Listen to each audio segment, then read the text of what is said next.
All right.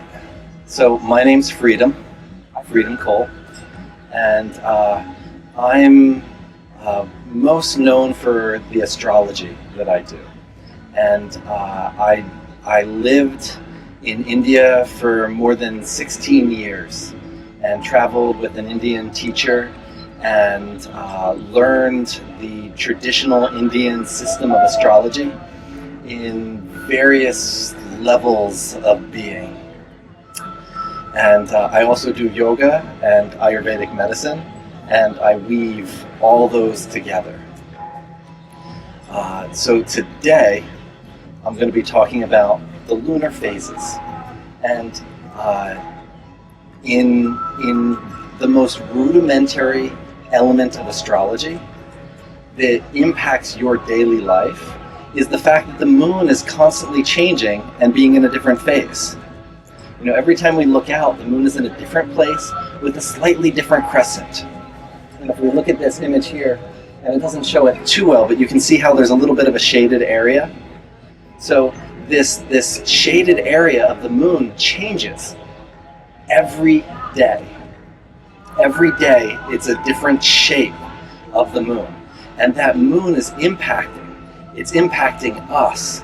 It's impacting what we think, what we feel, what we're doing. And if we don't know about it, how unconscious we're being about what we're doing and what we're thinking and what we're going about our day.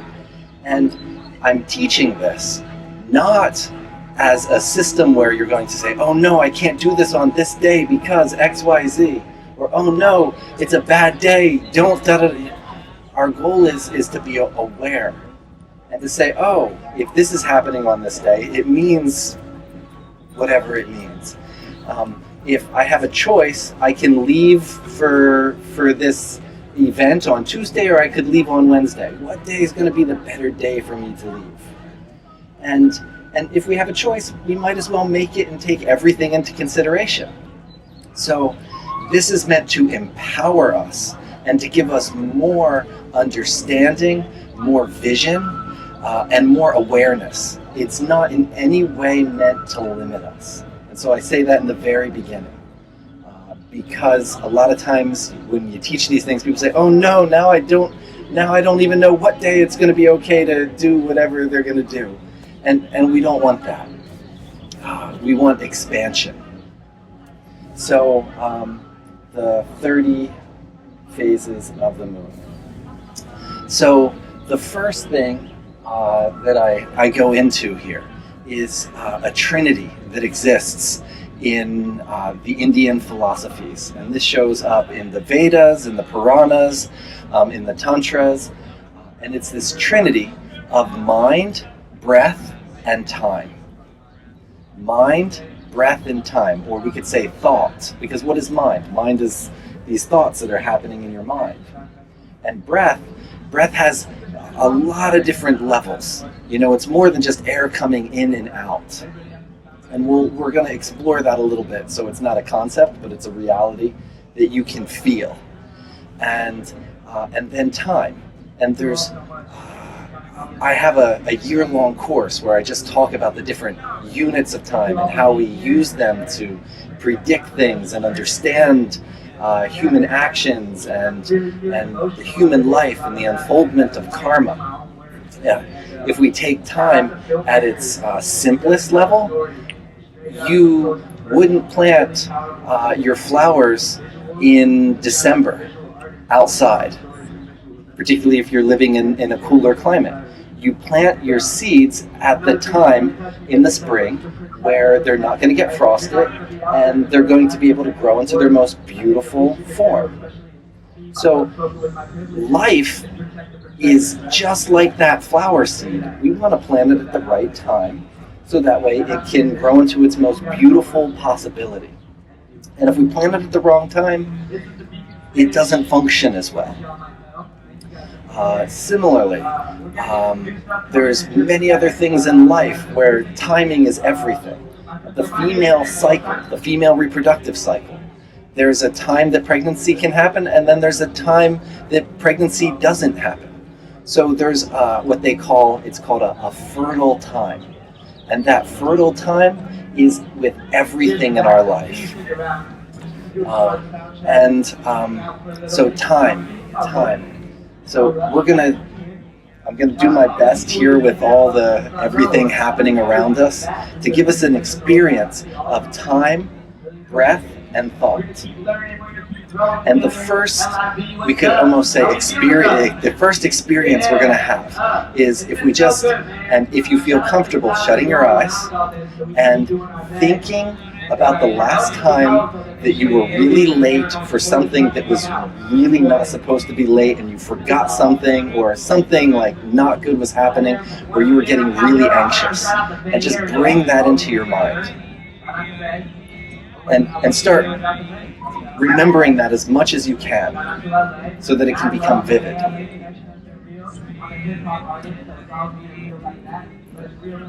Notice this as you're remembering this anxious moment. There's an intensity. There's the time is moving fast.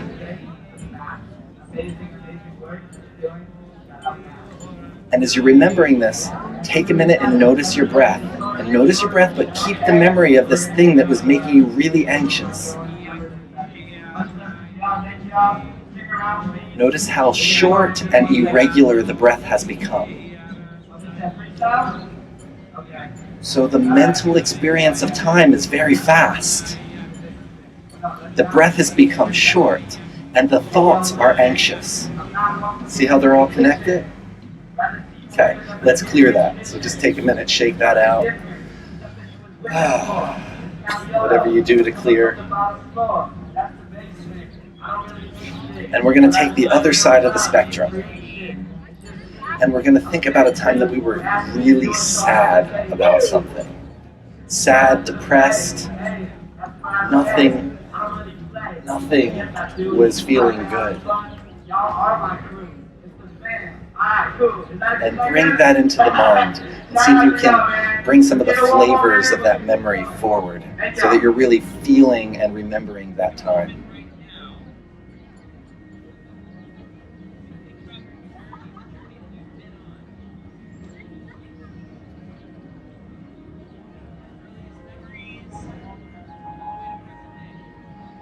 And notice how heavy that feeling of depression is. And in its heaviness, notice how slow it is, how it slows you down, how it has a slow feeling to it. And as you're feeling that slowness, that heaviness, that depressed energy, notice the breath. Or the lack of the breath. Notice that the breath that barely was breathing, it's so slow and stagnant.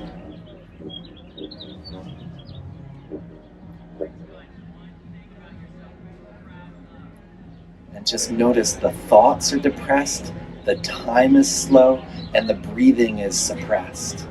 And they're tied together.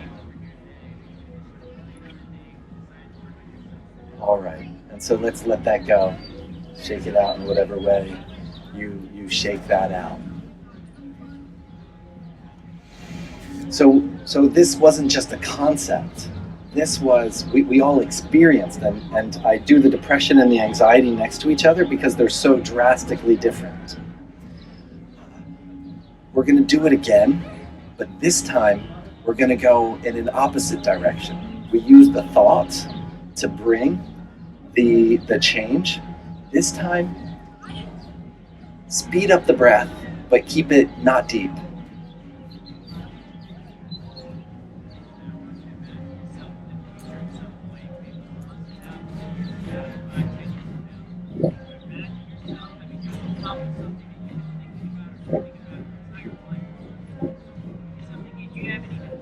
Not deep though. And notice there's a speedy feeling that's starting to come into the body.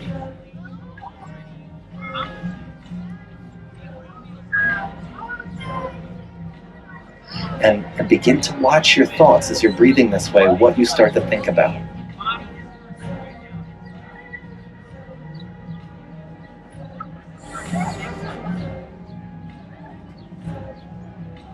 And keep the breathing in the chest.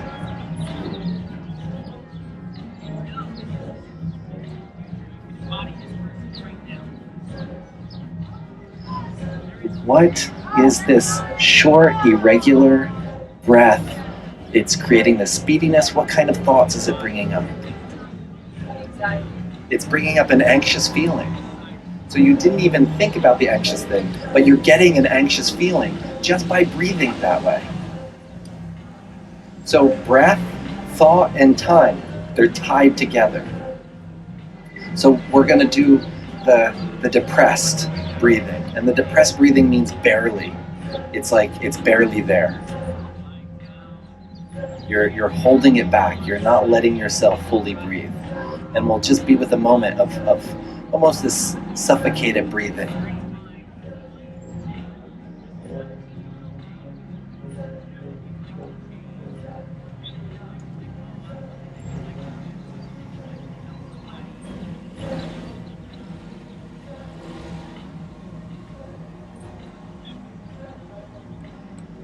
And notice how everything is slowing down as this breath is suppressed. There's this slower feeling, very different than our last feeling.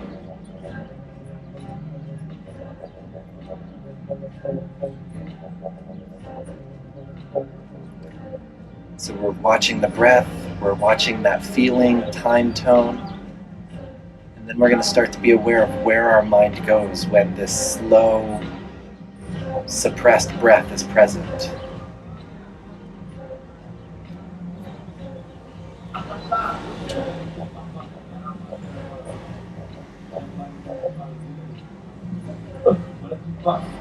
You can feel a sadder affect coming over the mind. Can everybody feel that?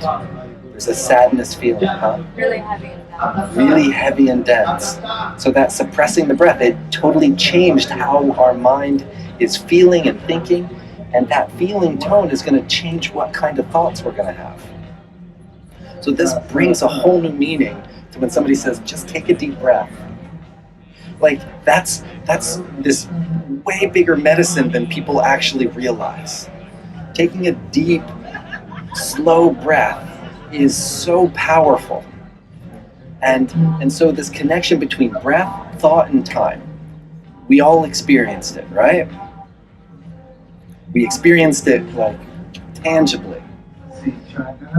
Now, time, just like we felt that speedy feeling and that slow feeling, the energy of the moon is creating a sense of time. In our present age, we're using a Catholic calendar created by Pope Gregory that has become the civil calendar of our country and was forced on most of the world. It has no connection to reality. If you say January 1st, there's nothing in the sun, moon, stars, earth that agrees or says that this is January 1st. But if I say today that the moon is in its 7th phase of waxing, you can all go and look out in the sky and see it's in the 7th phase of waxing. So the moon is giving us real time. And that real time is impacting our breathing patterns and is impacting our thought patterns. Everybody get the profundity of it. So I'm not asking you to believe something that you can't see, can't feel. What I'm asking is, let's be aware. And one of the definitions, and these days, yoga is very much connected with yoga poses. But traditionally, yoga was much more associated with mindfulness, meditation, and breathing. And one of my favorite teachers says that according to the Tantras, the definition of a yogi is one who is aware of their breath. It's one of the definitions of a yogi, one who is aware of their breath. And if we're aware of our breath, we're aware of our mind. And we're aware of what's happening around us. We're aware of who we are. We're present. So when I say yoga of the lunar phases, this is the definition of yoga that I'm referring to with these lunar phases. It's a yoga of awareness, a yoga of the breath, a yoga of mindfulness. So this is this Trinity, and I think I've explained that Trinity: breath, time, and thought. All right.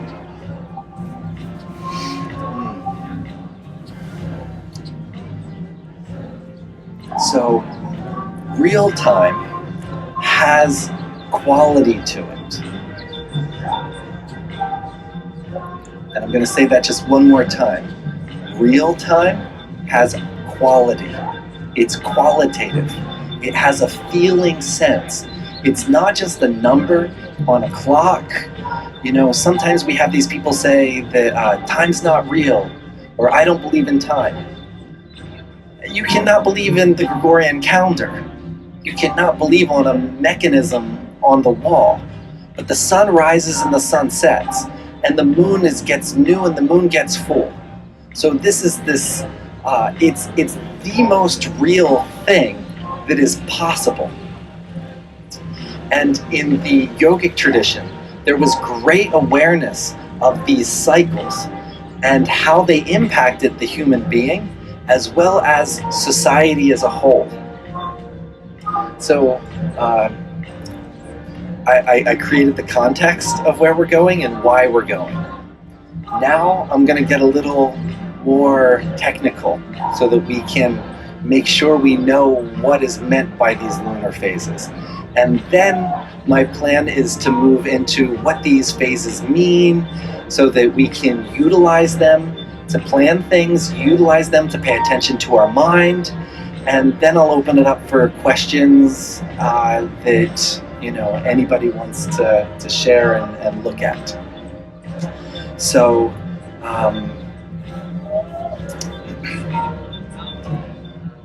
the lunar phases, and this diagram here all the way to the left side is how it's described in the Indian scriptures. They say the sun is on top and the moon is like a pot. That as the sun moves, the different parts of that pot are illuminated. So there was an awareness that the moon was circular and that this globe, just like a round pot, took on a certain shape based upon the movement of the sun. And by the way, if anybody's a flat earther here, they also 3,000 years ago discussed how the earth was round. And because when they saw the shadow of the earth go over the sun or the moon, it was round.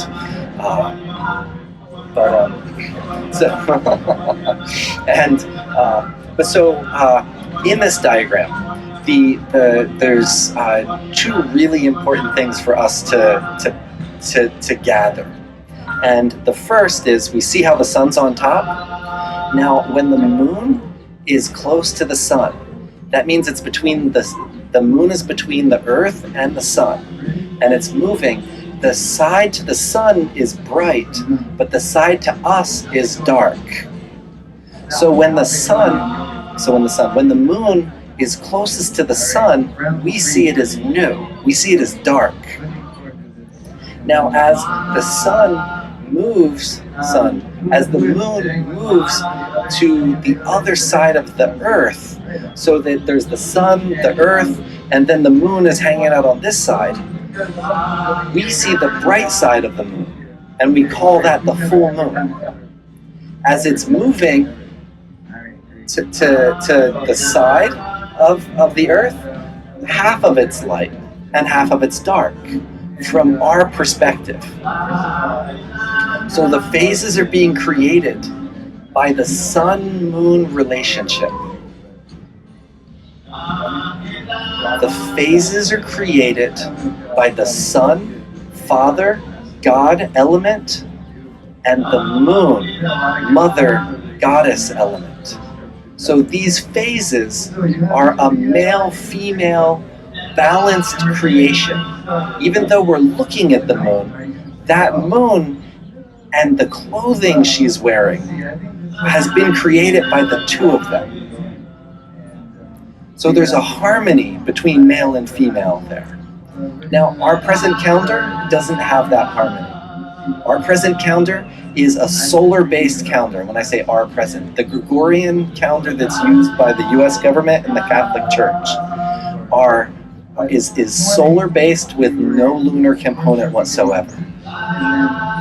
So just to take in what happens when every day you stare at something that is based with no feminine energy.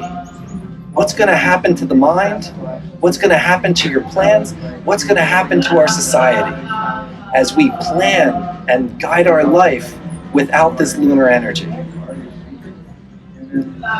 So I'm going to say it again so we can hold it. So as the moon is closest to the sun, it's perceived as dark and new to us. The sun represents the soul element inside of us, and the moon is representing the mind element. So when the moon is dark, the soul element is primary, and the mind element is almost missing. As the moon begins to grow brighter, there's more brightness that comes into the mind. And as the moon goes to the other side of the earth so that it's full and it's got full light, it's farthest from its soul, and it's greatest in the mind. Now, mind and society and community are related. And from the Western perspective, people say, what do you mean they're related?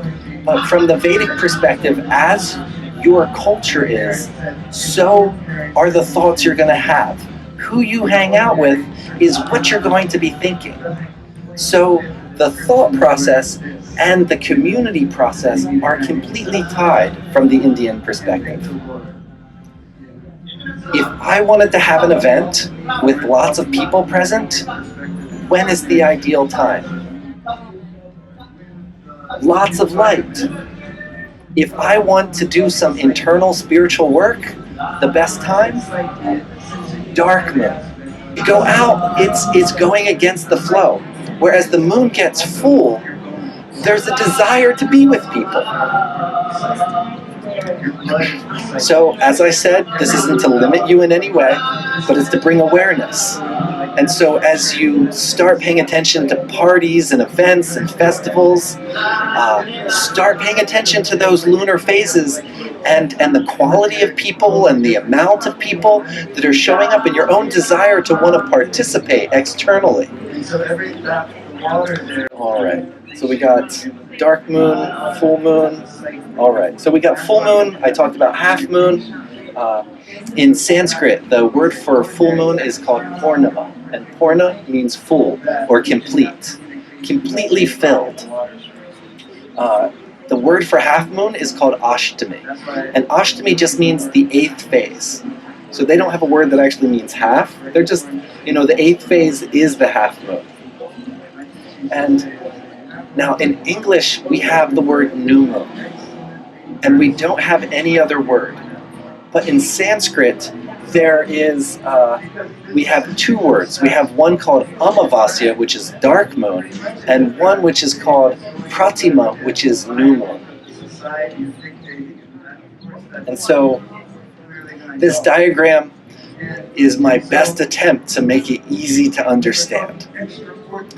Now, each phase of the moon, when we use this 30 lunar phase concept, is that as the moon is moving in its cycle, so if the sun is here, and if the sun is here and my head's the earth, as the moon is moving around, when it hits the sun, it's become new.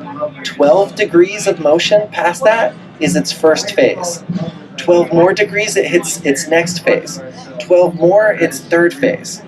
So the dark moon is 12 degrees before it hits the sun, and new moon is the 12 degrees after. Now, an easier way to say that or calculate that is the 23 hours when you look at your calendar and it has a time for new moon. The 23 hours before that new moon point is dark moon. And the 23 hours after that point is new moon. Now, we often, when we say new moon day, we look at we just look at the day that time happens on, and we call that whole day the new moon day. But that's the sun's day. That's not the moon's day. The moon's day is based on these increments as it moves away from the sun. And as it's moving away from the sun, the shape of that shadow, the clothing she's wearing is changing. So if we want to talk about the moon, we should talk about her in her days, not the solar days that are based on sunrise to sunrise, or sunrise to sunset. Everybody with me on that one? So the 23 hours before that point, the moon is getting darker and darker and darker. That point on your calendar that says new moon, that's the moment the sun and the moon are exactly together. And the pretty word for that is called syzygy. They're in this union. And then, as it's moving away, it's entered the space of growing. So it's not getting dark anymore. Getting dark and getting bright are two very different energies. That time of the moon getting dark is the darkest time of the month. And it's the time that our mind goes to the darkest places. As an astrologer, I get people that, they call me up, they're like, oh, there's terrible things going on, I want to do this, and I look, I can see it's that 23 hour before the new moon. I say, listen, don't make any decisions, wait till tomorrow, and it'll all be clear. And they half the time they don't even call me back to say, yeah, you were right, because it's just like the answer came, so they're not even thinking about needing somebody to help them find the answer. So this 23 hours before the new moon, we want to be really aware of this time. And because it's going dark, the darkest parts of ourself are coming out. Our darkest thoughts, our darkest directions.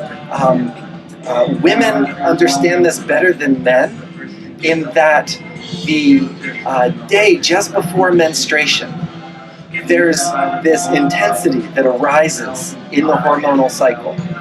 So that dark moon is the menstruation of the Divine Mother.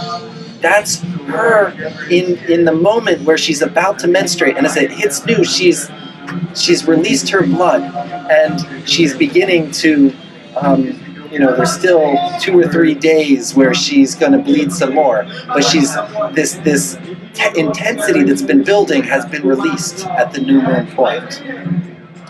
So now, as I said, women understand this more because they have that deeper connection with the moon where it's happening inside, but it happens outside in our culture, in how people treat and act to each other, in things people do and say to each other. People say the most hurtful things on that day. If there's somebody that things aren't the best with, that's not the day to try and make good. If somebody comes to you on that day with that energy, what would make somebody want to show up and say something to you when they're feeling that energy? Not a nice thing.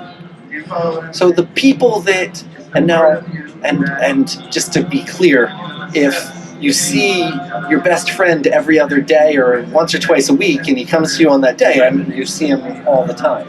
But if somebody that you don't see that often, or somebody comes and says, hey, I got this business idea, just forget it.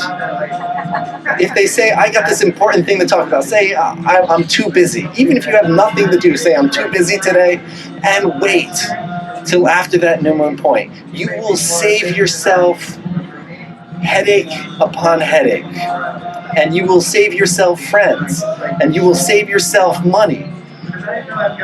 That dark moon day is the day that you are most likely to be cheated or deceived. And in the realm of black magic, that's the day that people that do black magic do their biggest black magic, because it's hardest for that energy to come back to them, because they're hidden in what they do. And I don't advise anybody to do that, because then you get stained with that dark moon energy. Your ritual will be successful, but then you are also taking on and eating that energy and burning that into your system. So in that dark moon time, we want to, it's a great time to clean the house. It's a great time to reorganize and get rid of things you don't want. It's a great time to do clearing and let go of things. And it's not a time to bring up a big topic to your spouse or anything important like that, because you don't want that energy in it.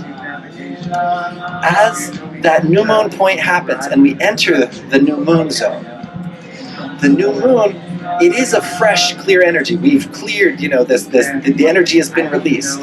But just like menstruation, there's 2 or 3 more days. And so those first few days are not considered the best days to begin things. Now, from a Western perspective, they talk about doing things on the new moon and starting things on the new moon. From the Indian, Greek, Hebrew, Babylonian perspective, all of these had the same opinion. Those first 3 or 4 days are just, not the best for starting a big project. We want the moon to have more light. All right. So one more thing I'm going to point out here. So we have the dark moon, and the day before the dark moon is called the 14th day of the waning moon. And this is also another important one to be aware of, because on this day, the day before the dark moon, has the most unfaithful energy out of any phase of the moon. There's a unfaithfulness that shows up, and it's not something we have to worry about on a regular, but as I said, being aware.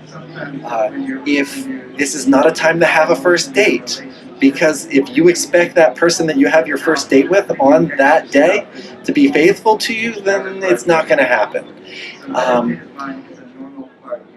If you have a partner and they haven't talked to their ex in 2-3 months, and their ex just happens to call them on that day, they don't have good intentions. If their ex calls them any other day of the month besides the day before the dark moon and the dark moon, no, you don't have to worry about it. No, there's no reason to be jealous. If they call on that day, jealous isn't even the right word, okay? Dangerous is the right word. So, all right. So we have the 14th day. We have the Amavasya, the dark moon, which is also called the 15th day. Then we have, let's see, I think that's good. All right. So now we started, some of you came a little later and didn't catch the introduction. And so I'm just going to repeat that so that it can, making sure that what I'm saying is in this container of experience. And none of this is meant to control you or limit you in any way.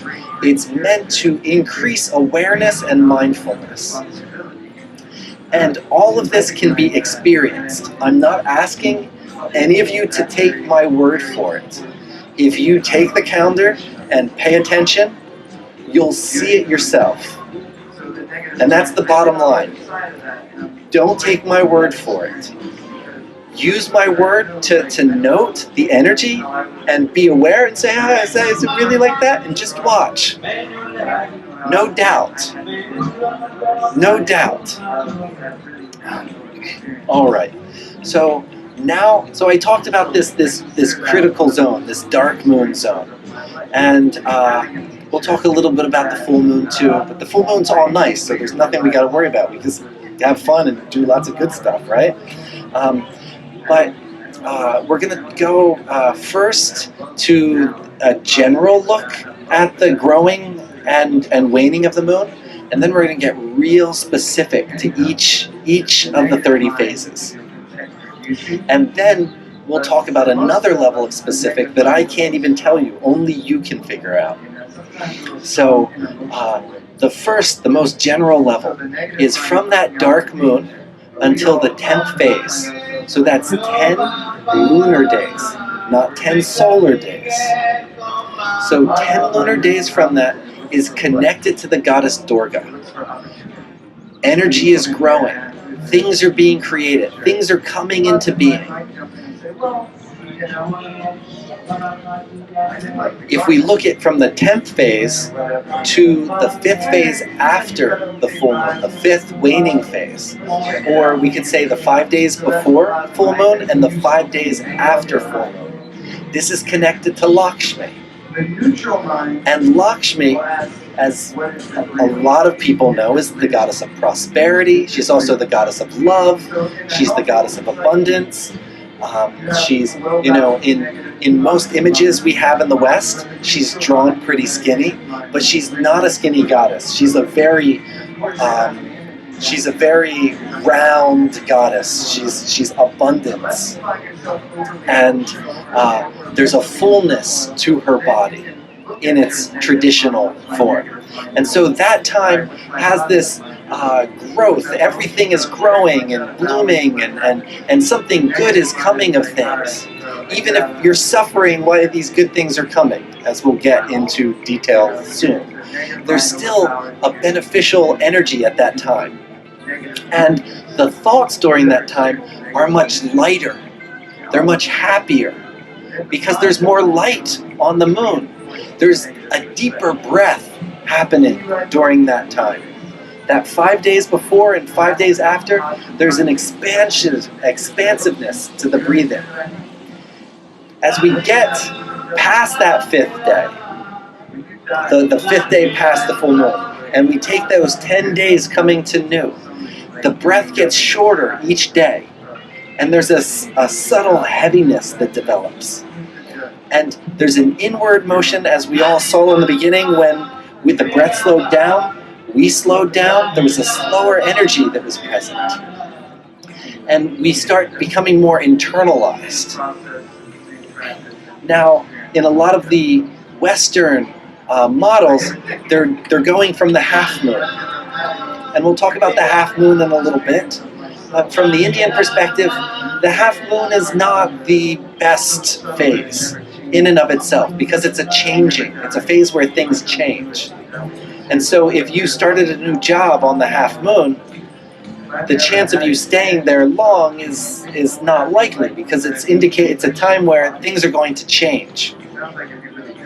So we have these 3 phases of energy: Durga, Lakshmi, and Kali. And that dark moon is directly connected to Kali. That's her day, the dark moon. And the full moon is Lakshmi's day. So the best day to connect with Lakshmi is the full moon. The best day to connect with Kali is that dark moon. Not new moon, dark moon. And when we connect with Kali, one of our desires of connecting with Kali is cleanse me of my junk. I got all these thoughts that aren't working in my head. Get these thoughts out. Get these negative thoughts out. And so we call her on the dark moon to purify these darker thoughts. And we have access to them. And why do we have access to them? Because they're present. They're there in our subconscious at all times. But during that time period, they're present, because that's where the breath is taking us. Just like I asked you to remember an anxious moment, I asked you to remember a depressed moment. You're not depressed or angry all the time, but those moments, they live in you. Those memories, they live in you. And these different phases of the moon, they're calling up these different memories, these different thought processes.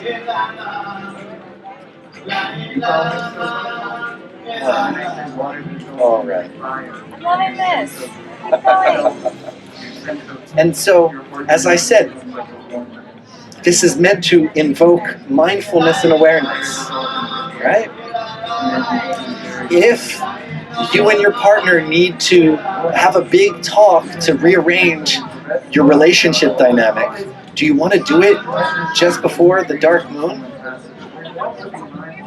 You're going to dig into it. If you want to address some issues, it might be a good time to address some issues, but it's not a time to recreate something lighter and uplifting. We want that energy of heading to that full moon to bring us that uplifting vibration into the relationship. And so before I go on, an important differentiation that we make, and that is when we do new moon ritual, do we want to do it just before the new moon and the dark moon, or do we want to do it after the moon has become actually new? In general, ritual to start the new month. We want to do it after that new moon point. So traditionally, the new moon ritual is done, the sunset time, after that new moon point has happened.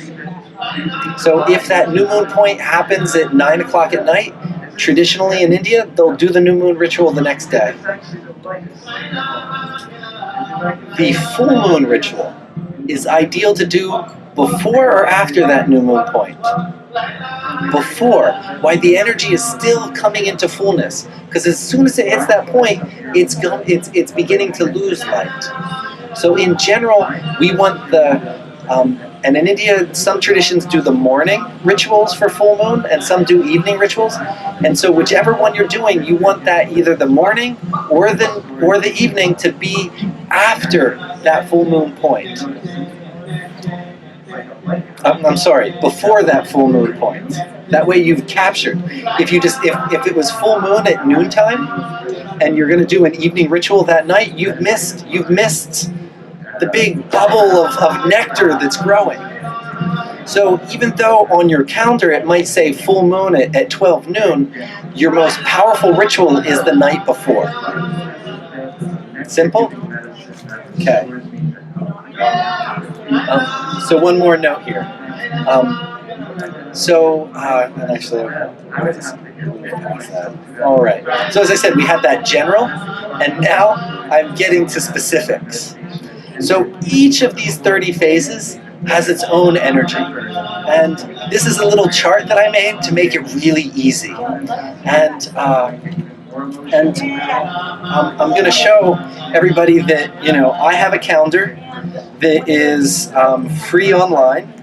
It's the cost of printing if you want to order it. But it lists each day what the lunar phases are to make this really easy. And there's probably 100 Indian apps that will tell you what the lunar phase is, which number it's at. So very easy to know which phase we're in, if you're interested in knowing what phase we're in. So the phases that we say are like the desert, meaning they're lacking the juice, they're lacking the energy, are phase 4, 9, and 14. 4, 9, and 14. So you can see how they're red. Showing up nice there, right? 4, 9, and 14. These are days that if you had the option of doing something on the 5th phase or the 4th phase, you're better off going on the 5th phase. If you don't have a choice, it doesn't matter. Don't worry about it. But if you have a choice, we can use this to pick the day that's going to have more juice, more good energy, more positive emotions in it. And the moon is, remember we talked about the soul level in the mind? So the mind is where we experience emotions. And when the moon is happy, we have positive emotions.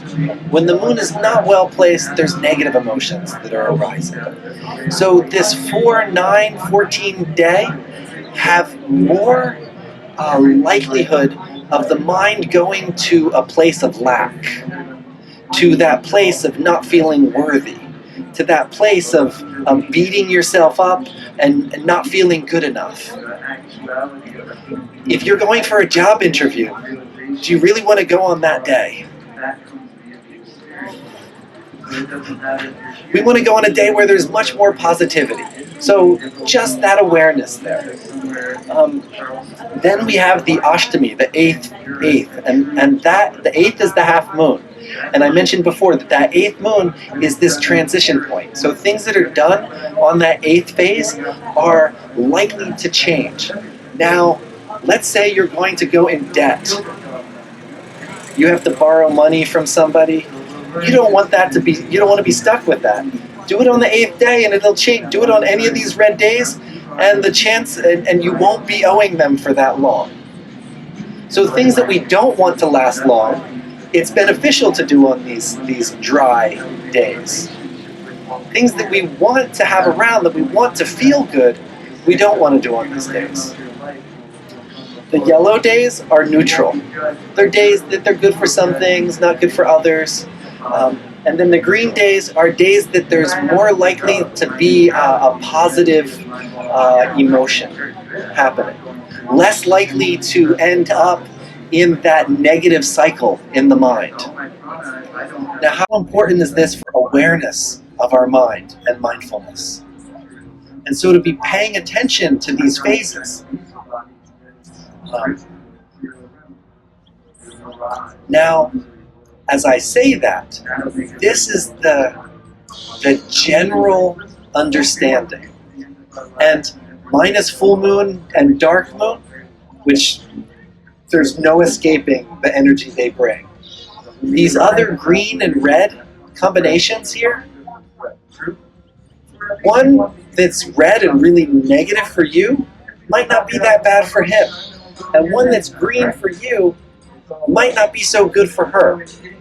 So if we pay attention on a calendar for when we're dropping into these lows, for when we're having arguments with people, for when things aren't working and feeling good, and for when days that we're in our prime, when we're up, if we note this, we can start to track which of these phases are really supportive of who we are and our own individual personality. All right, so, and I'm just going to go through these quickly. The new moon, it's yellow, just because it just became new, and it doesn't have a lot of light to it. So it's okay to do things on that day, but it's not like best. The next 2 days are green, it's growing. Then we have a fourth. Remember 4, 9, and 14 were dry? So we have red there. And then our next 3 days are green. And of those green, the fifth is the best. That fifth lunar phase is Saraswati's day. So anything, creative pursuits are really supported on that day. And then we have the half moon, which is red. And then we have the 9. 4, 9, 14 are red, right? Then we have green, S10. S means waxing. And then the 11 and the 12, they're neutral. Everybody, it's going to be a little different. What you're doing, it's going to be a little different. We just can't say they're good for everything. The green ones, we can say they're good for almost everything, except something that you don't want. Which, as I said, those things you don't want, we want to do on the days that all right. And then you can see it's similar as it's going, and as we move towards that dark moon, you can see they're getting more and more red there. That red is building up. So it's not the best time to make things happen. And 2 years ago, those who were at this festival, there was a medical emergency that happened at the festival that had never happened before. And that festival happened in that red phase. And it was the first time, and I'm not going to speak what that medical emergency was, but it was the most devastating medical emergency that this festival has experienced. And that was something that happened in that window. So we don't want those things happening at our big events. We want to avoid big events happening in that zone. All right. So last little summary, and then I'll open it up for questions. So www.vedicplanner.com, there are 3 formats. There is a downloadable PDF for your computer, free, that has this calendar and all these dates on it. There is a high resolution, double-sided one that's meant for printing if you wanted to print it at home. And then there's a place that you can order it and get a printed version. And the cost is the cost of the printing. Me and my students put this together, and with no intention for there to be money that comes from it, but really just with the goal of connecting people to time, breath, and mindfulness. And if you want to know more about these lunar phases, Google has lots of details. They're called tithis in Sanskrit, T-I-T-H-I. And there's also noted here, I have a large article in the book, The Celestial Art, a whole chapter on these that goes even more in depth. All right. So that is my introduction to the yoga of the lunar phases and the mindfulness that we want to bring to these lunar cycles and time. Questions?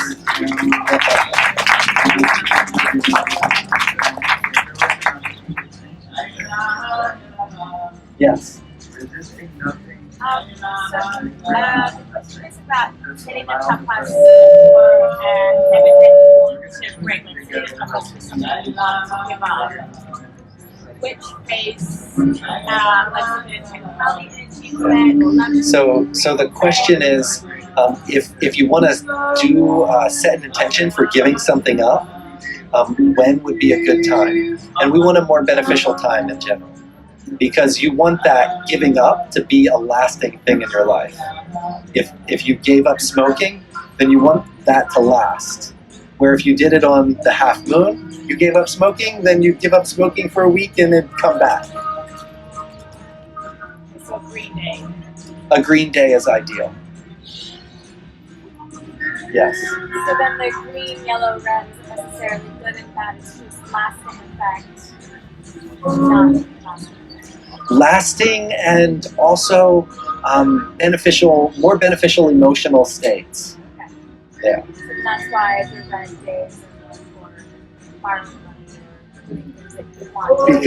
Because those negative emotions will break them down and make it not last. Yes. There was a question. Oh, and let me repeat. Did everybody hear the question? No. The question again was, so the red and the green aren't necessarily good or bad. Was her question, and the answer is correct. It's what my answer was. Yes. So if it was a compass, we were giving something like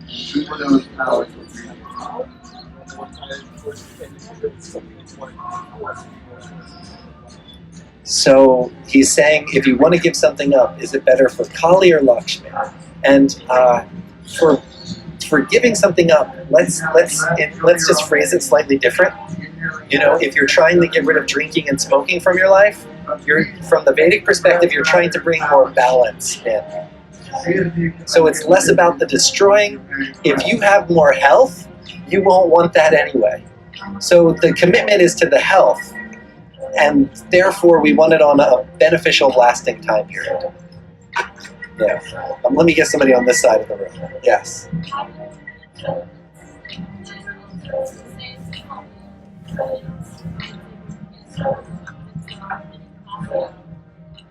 But the clouds won't have an impact. Yeah. And what I'm not mentioning, there's planetary conjunctions. So if it's full moon, but it's conjunct Saturn and Mars, that will have an impact, but a cloud in the sky won't have an impact. Yeah. Yes. Deeper the breathing. Let's go. Uh-huh. So the sign, when we look at the phase has an emotional impact on us. The sign has, and so the Sanskrit word for that, the phase, is called rasa.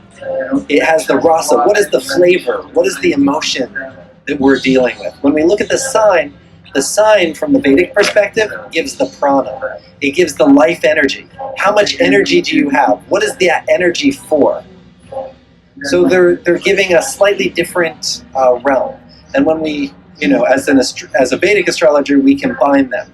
But for the moment, for us to just fully understand these phases alone is a big step. And to understand them from an experiential perspective, not because I said so, not because a book said so, but to follow them and watch what happens each of those days and have that experience. Let's see, so I saw eclipses. I lectured at eclipses 2 LIBs ago, and both of those recordings are available online. And so I give 2 hours on that. And it's free on YouTube. You had a question? Yeah. Where are we right now? We are in the waxing 7. Which,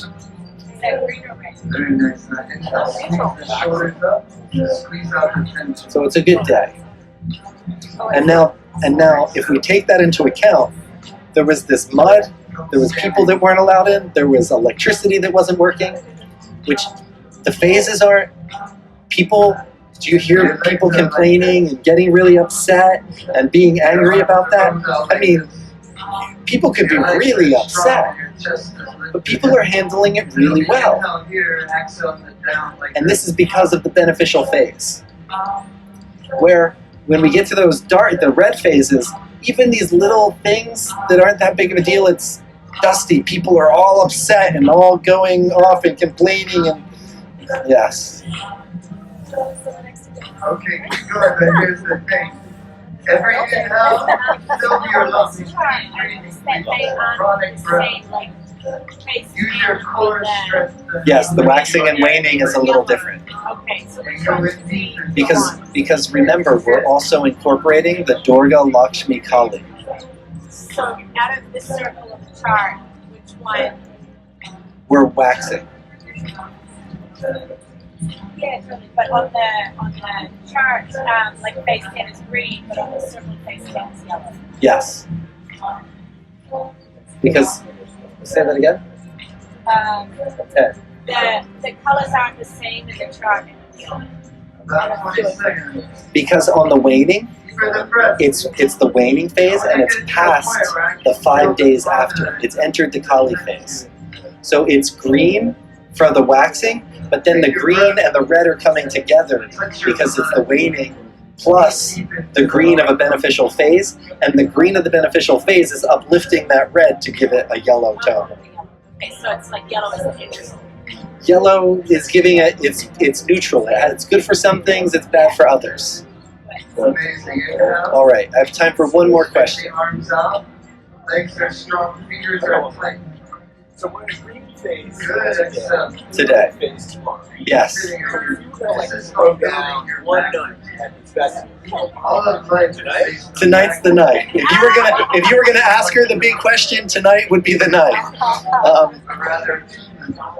I want to really master something. I have to put Okay. the essence of that. Thank you, everybody. The essence of life.